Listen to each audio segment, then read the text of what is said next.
আমার মা শুয়ে আছি, আমি আমার মায়ের শাহাদাতি আঙ্গুল ধরেছি, আর আমি আমার মায়ের জানায়া দিয়েছি, মা তোমার এতিম ছেলেটারে ফালাইয়া তুমি কোথায় রওনা হয়ে যাও, তুমি কোথায় যাও রে মা। হুজুর আমি তাকায়া দেখি ব্রেন স্ট্রোক করার কারণে আমার মা নিজের জবান দিয়াও কথা বলতে পারে না, শুধু খালি আমারে কেমন জানি বলে। আমি আমার মায়ের চেহারার দিকে তাকায়া চোখের বাণীগুলো গড়াইয়া আমার মায়ের দেহের মধ্যে পড়ে, আর আমি মায়েরে বলি, মা রে তুমি যদি বোবা হয়ে যাও আমি তোমারে কষ্ট করিয়া করিয়া আমি দরকার হলে গার্মেন্টসে চাকরি করিয়াও তোমারে লালন পালন করব রে মা। কিন্তু মনে রাখবেন দুনিয়াতে অনেক টাকাওয়ালা আছে যারা পৃথিবীর সব জায়গায় গিয়েছে, কিন্তু মক্কা মদিনার জন্য আল্লাহ পাক কবুল করেন নাই, কবুল করেন নাই অনেককে।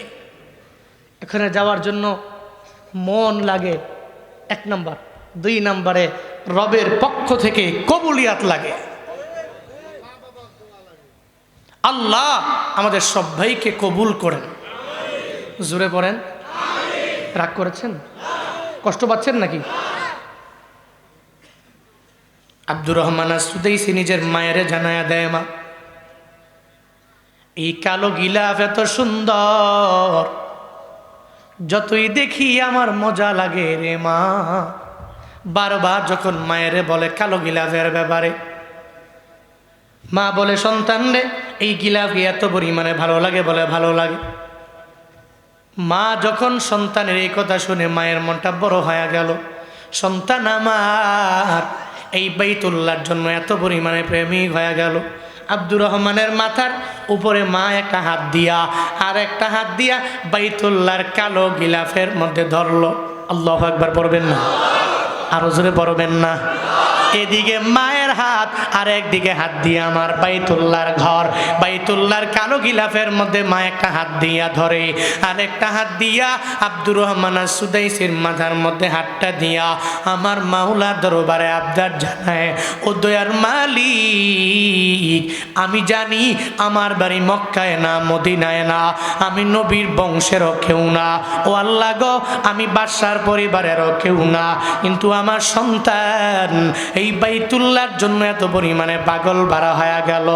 আল্লাহ গো আমি মা হইয়া আজকে তোমার দরবারে আবদার জানাইলাম, আমি মায়ের দুয়ার বদৌলতে কি আমার সন্তান রে এই কাবা শরীফের বড় ইমাম বানায়া দেওয়া যায় না? ওই মায়ের দোয়া কি পরিমাণে কবুল হয়ে গেছে। ও রংপুরের মুসলমান, ওই মায়ের দোয়ার বদৌলতে আল্লাহ পাক আজও কাবার বড় ইমাম বানায়া দিল। ওই মায়ের থেকে তুমি দোয়া নিয়ে যদি আগায়া যাও তো তুমিও তো বড় হতে পারবা, তোমারও চাকরি হয়ে যাবে, তুমি দামি হতে পারবা রে বাবা। পৃথিবীতে যেই বান্দারা মায়ের দোয়া নিয়ে আগায়া গেল ওই বান্দা কামিয়াব হয়ে গেল। শুনে রাখবা, এই যে আগামীকাল কি তারাবিহের নামাজ আদায় করব, এরপরের দিন থেকে রোজা আরম্ভ হয়ে যাবে, সাহারি করব আমরা, রোজা রাখবো আমরা, কিন্তু অনেকের কপাল বড় খারাপ, অনেকে চোখের পানি ফালায় মাঝে মাঝে দেখবেন কান্না করবি। সাহারির সময় নিজের মাও নাই বাবাও নাই, কত দামি দামি খাবার নিয়ে চোখের পানিগুলো অটোমেটিক পড়বে, অথচ ওই সন্তানটা বড় হয়ে যাওয়ার পরে মা বাবা ছোটবেলায় ঠিক মতো খাইতেও পারতো না, চলতেও পারতো না, কিন্তু আল্লাহ পাক এখন ছেলেটারে বড্ড দামি বানায়া দিল। এখন এমন হয়ে গেল ছেলে অনেক টাকাওয়ালা, কিন্তু ঘরের মধ্যে অভাব, ওখানে টাকার অভাব না, খাবারের অভাব নাই, কিন্তু ওই ঘরে মা নাই বাবা নাই, এমন পরিবার আছে না? না ও বান্দা, এমন পরিবারের অভাব নাই। আজকে তোমার মা বাবা ঘরে আছে, কিন্তু তুমি মা বাবার সাথে ভালো ব্যবহার করো না। শুনে রাখবি যুবকেরা, যেদিন দুনিয়া থেকে বিদায় নিয়ে চলে যাবে মা বাবা, ওদিন তুমি চোখের পানি ফেলায় কান্না করলে মা তোমার ডাকে সাড়া দিবে না। যেদিন জবানটা বন্ধ হয়ে যাবে ওদিন বাবারে যদি তুমি বারবার বাবা বইলা ডাক দাও, কশিন কালেও বাবা তোমার ডাকের মধ্যে সাড়া দিবে না রে বাবা। একদিন তো টাকাওয়ালা হয়ে যাবা, একদিন বাড়ি গাড়ির মালিক হবা, কিন্তু সময় থাকতে তুমি একটু মা বাবার খেদমত কইরা দাও, মা বাবার সাথে ভালো আচরণ করে নাও। বান্দারে মাঝে মাঝে অনেক বান্দার টেলিফোন করে আমাদের কাছে কান্নাকাটি করে, হুজুর আপনার মা বাবার বয়ান যখন আমরা শুনতে পাই চোখের পানি ধরে রাখতে পারি না। এই যে আপনাদের পাশে বগুড়ার পাশে সিরাজগঞ্জ জেলা, ওই সিরাজগঞ্জ জেলায় আমার এত পরিমাণে প্রোগ্রাম, এবছরও প্রায় 25 থেকে 30টা প্রোগ্রাম আমি করলাম সিরাজগঞ্জ জেলা। ওই সিরাজগঞ্জ জেলার একটা যুবক ব্রাহ্মণবাড়িয়া জেলার মধ্যে থাকে, অফিসিয়ালি জব করে, মান্থলি বেতন হলো 1 লাখ টাকা। কম না বেশি?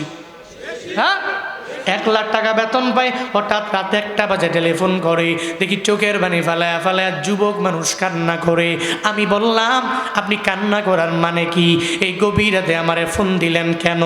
আপনার মনের কি হালাত আপনি একটু আবার জানায়া দেন। আমি বলার পরে ওই যুবক চোখের পানি ফালায়া ফালায়া কান্দে আর ফুপিয়ে ফুপিয়ে আমায় বলে, হুজুর একটু আগে আপনার মা বাবার বয়ান শোনার পরে আমি চোখের পানি ধরে রাখতে পারি নাই। আমার মায়ের কথা মনে পড়ে গেল, আমার বাবার কথা মনে পড়ে গেল। এজন্য আমি আপনারে একটু মা বাবার জন্য দোয়া নিতে টেলিফোন কইরা হুজুর আপনার কাছে টেলিফোন দিয়া দিলাম। উনি আমায় বলে, হুজুর আমার বাড়ি সিরাজগঞ্জ জেলা, ব্রাহ্মণবাড়িয়াতে চাকরি করি। আমার দুনিয়াতে এত কেমন কিছু নাই যে আল্লাহ পাক আমারে দেয় নাই। আল্লাহ আমারে বাড়ি দিল, আল্লাহ আমারে 2-3টা গাড়িরও মালিক বানায়া দিল। এই দুনিয়াতে সুন্দর করে আমি চলতে পারি, কিন্তু আমার কপাল খারাপ। এই দুনিয়াতে বাবার আদর আমি বেশি দিন পাই নাই, আমার মায়ের আদর আমি বেশি দিন পাই নাই। ছোটবেলায় আমার বাবা আমাকে রাইখা রাইখা চলে গেল, আমার বাবার চেহারা আমার বিন্দু মাত্র পরিমাণ মনে আসে না। আমি যখন সিরাজগঞ্জ ওই কলেজের মধ্যে আমার পড়াশোনা যখন আমাকে ভর্তি করে দেওয়া হলো, আমি প্রতিদিনের বেলা কলেজ থেকে আইসা যাই আমি পড়াশোনা করি। হুজুর গো, আমার মা অন্যের বাড়ি কাজ করে করে আমারে খরচ চালায়। আমি যখন বিকেল বেলা বাড়ি আসি, আমার মা দুপুর বেলাও খাইতো না, আমার জন্য অপেক্ষায় রয়ে যেত। আমি আসলে মাও খাইতো, আমারে মুখের মধ্যে সুন্দর করে দিয়া খাওয়ায়া দিত। হুজুর আমার মায়ের কথা আজও পর্যন্ত আমার মনে পড়ে, আমি ভুলতে পারি না। কারণ আমার মা এত পরিমাণে গরিব ছিল, অন্যের বাড়ি বাড়ি বাড়ি চাকরানি হইয়া কাজ করিয়া আমার কলেজের মধ্যে পাঠাইয়া দিত।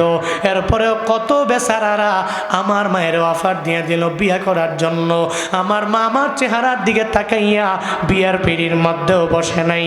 আমার মা কষ্ট করে করে আমার লালন পালন করতে লাগলো।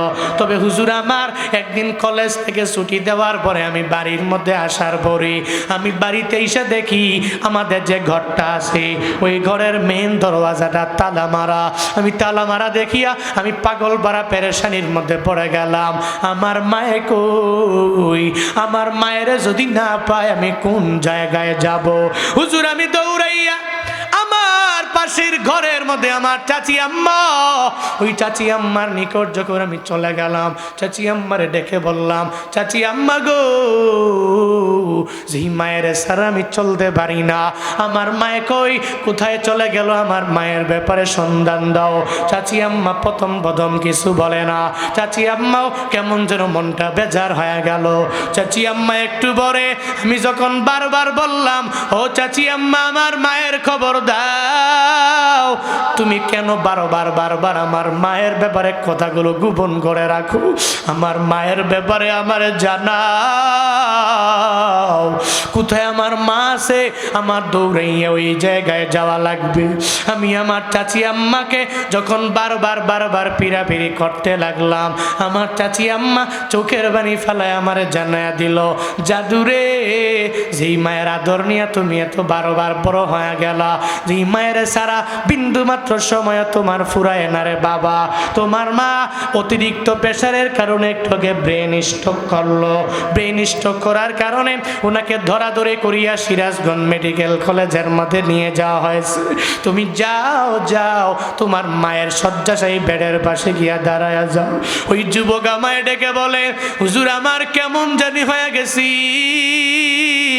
আমার মনে হয় 7 আসমান আমার মাথার মধ্যে কেমন জানি পড়ে গেল, কারণ এই দুনিয়াতে আমি বাবার আদর পাই নাই, আমি মায়ের আদর নিয়ে নিয়ে বড় হতে লাগলাম। যখন আমার মায়ের ব্রেন স্ট্রোকের ব্যাপারে আমি যখন শুনতে পেলাম, তখন যুবক বলে আমি দৌড়াইয়া সিরাজগঞ্জ মেডিকেল কলেজের দিকে গেলাম। আমি কোথায় গাড়ি পাবো, কোন দিকে কি আমার পাওয়া লাগবে এটার চিন্তা আমার নাই। আমি রাস্তায় কি পড়ে গেলাম নাকি অ্যাক্সিডেন্টে আমার মরণ হয়ে যাবে, এই ব্যাপারে বিন্দু মাত্র পরিমাণ আমি চিন্তা করি নাই। আমি মেডিকেল কলেজে যাইয়া আমার মায়ের সন্ধান আমি যখন নিয়ে নিলাম, আমি জায়গায় দেখি আমার মা শুয়ে আছি। আমি আমার মায়ের শাহাদাতি আঙ্গুল ধরেছি,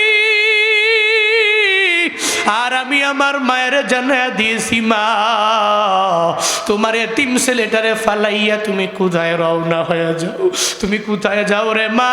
হুজুর আমি তাকায়া দেখি ব্রেন স্ট্রোক করার কারণে আমার মা নিজের জবান দিয়াও কথা বলতে পারে না, শুধু খালি আমারে কেমন জানি বলে। আমি আমার মায়ের চেহারার দিকে তাকায়া চোখের বাণীগুলো গড়াইয়া আমার মায়ের দেহের মধ্যে পড়ে, আর আমি মায়ের বলি, মা রে তুমি যদি বোবা হয়ে যাও, আমি তোমারে কষ্ট করিয়া করিয়া আমি দরকার হলে গার্মেন্টসে চাকরি করিয়াও তোমারে লালন পালন করব রে মা, কিন্তু মা রে তুমি আমারে ফালায়া কোথাও চলে যাইও না, এই দুনিয়াতে আমি তোমার আদর ছাড়া চলতে পারি না। ওই মায়ের কাছে বারবার শাহাদাতি আঙ্গুল ধরিয়া যুবক বলে আমি আবদার জানাই, কিন্তু যুবক বলে, হুজুর আমার কপাল বড় খারাপ। ওই সময়ে হঠাৎ করে আমার মা আমারে কি যেন বলবে বলবে ভাব, কিন্তু বলতেও পারলো না। একটু পরে আমার মা আমারে সারিয়া দুনিয়া থেকে বিদায় নিয়ে চলে গেল।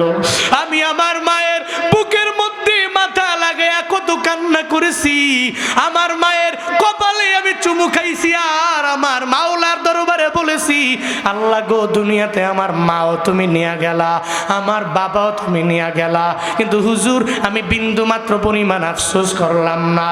আমার নবী দুনিয়াতে বাবাও পায় নাই, মায়ের আদরও বেশি পায় নাই। যেই নবী আমার ছিল এতিম, আমি আজকে এতিম হয়ে গেছি, তো আমার কোনো চিন্তা নাই। আমার নবী এতিম হয়ে চলতে পারলে আমি কেন পারবো না? আমিও তো একজন নবীর উম্মত হয়ে ঘুরতে লাগলাম। এবার যুবক বলে, হুজুর আমি নিজে নিজে কাজ করিয়া করিয়া পড়াশোনা করতে লাগলাম।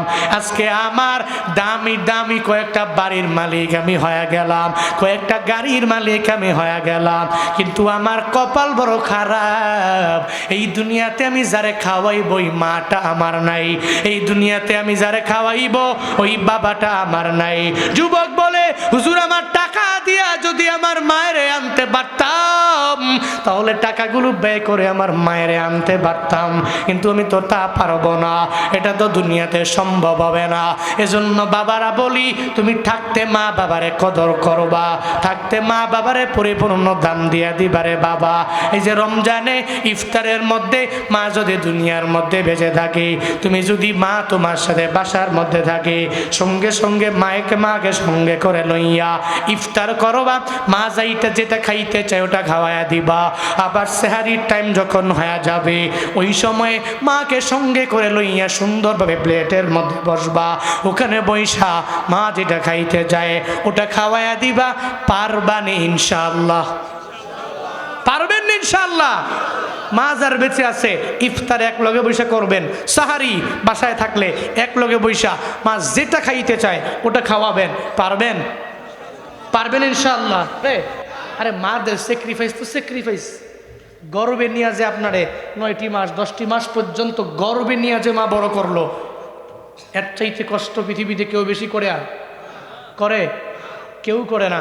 মনে রাখবেন, আপনি যদি এই কথাই চিন্তা করে চলেন যে আমার মা আমাকে গর্বে নিয়ে বড় করছে, দুনিয়াতে আসার সময় আমার জন্য আমার মা বালতি ভরা রক্ত ঝরাইছে, দুনিয়াতে আসার পরে 2টা বছর আমার মা আমার দুধ পান করাইছে, যদি এই চিন্তা পৃথিবীতে কেউ করে, কশিনকালেও ও নিমুখ আরাম হতে পারে না। মা বাবা বৃদ্ধা হয়ে যাওয়ার পরে এদের সাথে অন্যায় আচরণ করতে পারে। জীবনের মূল কষ্ট মায়ের প্রসব বেদনা, সাত আসমান সাত জমিন তখন মায়েরই মাথায়। জীবনের মূল কষ্ট মায়ের প্রসব বেদনায়। সাত আসমান সাত জমিন তখন মায়েরই মাথায়। এমন মাকে কেমনে আজি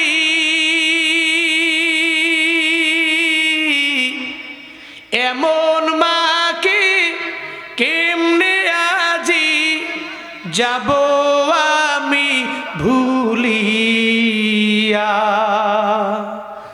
ও আমার প্রাণের মা, মা গো মা, কোথায় গেলে মোর ছাড়িয়া। জনম দুঃখী এতিম আমি, চায় না কেহ ফিরিয়া।